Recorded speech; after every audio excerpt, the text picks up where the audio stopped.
जैसे आपके समाज की आज मीटिंग जी, कुमार महापंचायत है, तो उसको लेकर के आप क्या कहना चाहते हो?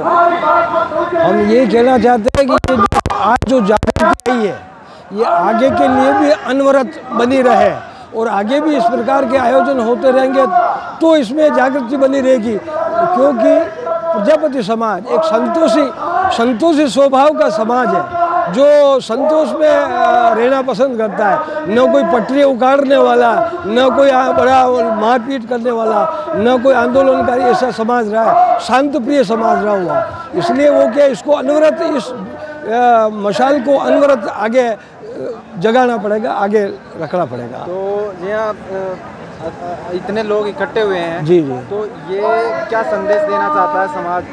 इतनी मतलब इतनी बड़ी तादाद में भीड़ इकट्ठी हुई है जी। सरकार को क्या संदेश देना चाहते हो? सरकार को ये संदेश देना चाहिए कि जिसको जितना हक मिलना चाहिए उसको उसका हक अब दे देना चाहिए। पहले जब हमारे साथ में कुमावत और कुमार समाज मिलके, कुमावत समाज के लोग हमारे कंधों पर सवार होके और वो राजनीति करते थे और वो अपने उल्लू सीधा करते थे और अपने सब समाज के लोगों को आगे बढ़ाते, उनका छात्रावास, उनका स्कूल, उनके लड़के बच्चे हर चीज़ में उनको आगे किया, हमारे कंधे का उपयोग किया था। और जब ये निर्मल कुमावत ने जब अपनी कुछ ज़मीन बचाने के लिए उसने जब ये सितंबर 22 में जो ये उसने जो इस जमाबंदी में जो फेरबदल किया, उसके कारण से जब कुमार समाज जागा कि भाई हमको भी कुमार को नहीं, कुमावत से ही कुमार निकले, ऐसा उन्होंने षड्यंत्र रचा। इस कारण से अब उस चीज़ को हमने याद रखते हुए ये आंदोलन किया। आज इसकी ये परिणति हुई है और आगे भी इसको जारी रखेंगे। और हम ये सरकार से चाहते हैं, माटी कला बोर्ड का नाम है, उसमें सदस्य मात्र एक कुमार को लिया हुआ है, सभी अध्यक्ष वगैरह सभी कुमावत समाज के, जो मिट्टी के नाम से कुछ जानते नहीं है, मिट्टी का उनको नहीं आता, कितने काने होते हैं, कितनी तरह का वेराइटी होती है, टाइप्स होता है, उनको कोई मालूम नहीं है। लेकिन उन्होंने उनका जितना भी लाभ है माटी कला बोर्ड का जितना भी लाभ है वो लाभ वो कुमावत समाज उठा रहा है। तो हमारा समाज से ये रिक्वेस्ट है, हमारा उनसे एक बात रिक्वेस्ट है कि आप हमारा माटी कला बोर्ड का अध्यक्ष कुमार को बनाया जाए और कुमारी कारखाने उनको जब गत 21 तारीख को जो उनका सम्मेलन हुआ था उनमें अध्यक्ष महोदय पधारे थे, तो उसमें भी उन्होंने उनको शिल्पी बताया, न कि कुमार। विधानसभा चुनाव के अंदर कितनी सीटों की मांग आप दोनों? हमारा जितना प्रतिशत है 7% है, तो दोनों पार्टियों से कम 7 टिकट हमको चाहिए, नहीं तो फिर हम हमारे निर्दलीय भी हम खड़े करेंगे। निर्दलीय खड़े करेंगे, जो चुनाव हमारे कारण जो हारेगा अगली बार में वो नाक रगड़ता हुआ हमारे पास में आएगा, और फिर हमें वो टिकट। जैसे प्रजापत समाज आज इकट्ठा हुआ है, तो इतनी बड़ी तादाद में ये रैली हो रही है, इतने बड़ी संख्या में लोग इकट्ठा हुए हैं, तो क्या कहेंगे आप इसमें? पहले तो देखो, ये आज प्रजापति कुमार महासभा का जो महाकुंभ हुआ है, इसमें मैं प्रदेश भर की पूरे समाज को बहुत बहुत धन्यवाद देना चाहूँगा कि आज इन्होंने इस महाकुंभ इतनी तादाद की संख्या में माता बहनें, बुजुर्ग, बच्चे, सभी युवा साथियों ने सब ने इस महाकुंभ में उपस्थिति देकर एक इसको सफल आयोजन बनाया। इसके लिए मैं इस समाज को बहुत बहुत धन्यवाद देना चाहूँगा।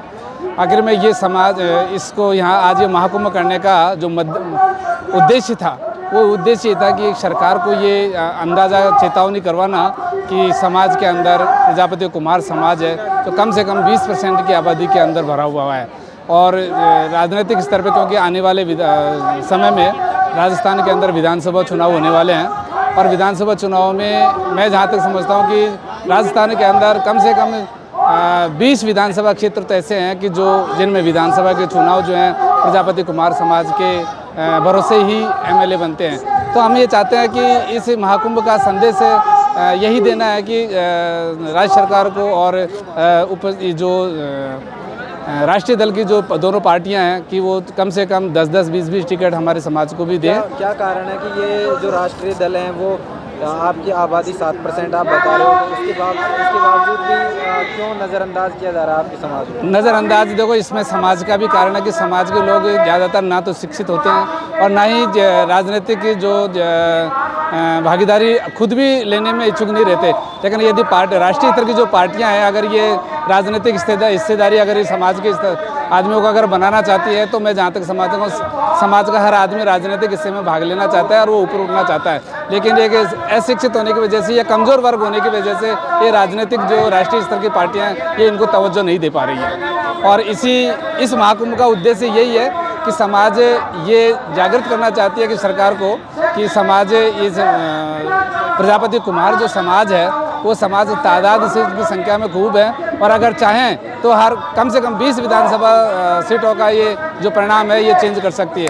अब यदि ये दोनों पार्टियां यदि इस वर्चस्व को समझ जाती है तो ठीक है, नहीं तो आने वाले समय में कुमार और प्रजापति समाज के बीच में कितनी सीटों पर प्रजापति समाज का प्रत्यक्ष रूप से दखल है? कम से कम 20 सीटों पर, जिसमें विशेष तौर से तो जो गंगानगर बेल्ट वाली साइड है उसमें कम से कम 10 सीटें तो ऐसी हैं जिन पर कुमार प्रजापति समाज का बिल्कुल वर्चस्व है। वहाँ जो भी एमएलए बनता है वो सिर्फ और सिर्फ कुमार प्रजापति समाज के बलबूते पर जो एमएलए बनता है, लेकिन उसके बावजूद भी वहाँ मतलब उनको तवज्जो इतना नहीं दे पा रही है। आखिरी सवाल कि जैसे आपने ये एकजुटता दिखाई है समाज के माध्यम से, तो क्या पार्टियों पर इसका कोई दबाव बनेगा और यदि नहीं बनता है तो समाज भविष्य में क्या कदम उठाएगा? मेरे हिसाब से मैं जहाँ तक समझता हूँ दोनों जो राजनीतिक राष्ट्रीय स्तर की जो पार्टियां हैं बीजेपी और कांग्रेस है, इस महाकुंभ में जो भीड़ जुटी है उसके आधार पे शायद मेरे हिसाब से इनके ऊपर दबाव बनना चाहिए और बन करके उनको राष्ट्रीय जो राजनीतिक हिस्से में जो कुमार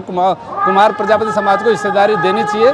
और यदि फिर भी अगर नहीं देते हैं तो ये आज मैं जहाँ तक समझता हूँ कि जो इस महाकुंभ में जो प्रण लेके जा रहे हैं लोग बाग कि या तो दोनों पार्टियाँ समझ जाती हैं या टिकट दे देती हैं, वरना इनके बाद में तीसरा विकल्प इनके बाद में आरएलपी के तौर पे या आम आदमी के पार्टी के रूप में भी तीसरा विकल्प इनके पास तैयार है। आने वाले समय में ये दोनों पार्टियों में से किसी भी पार्टी को तवज्जो दे करके वहाँ से टिकट लेने का प्रयास करेंगे और अपने स्तर पे चुनाव लड़ने का प्रयास करेंगे।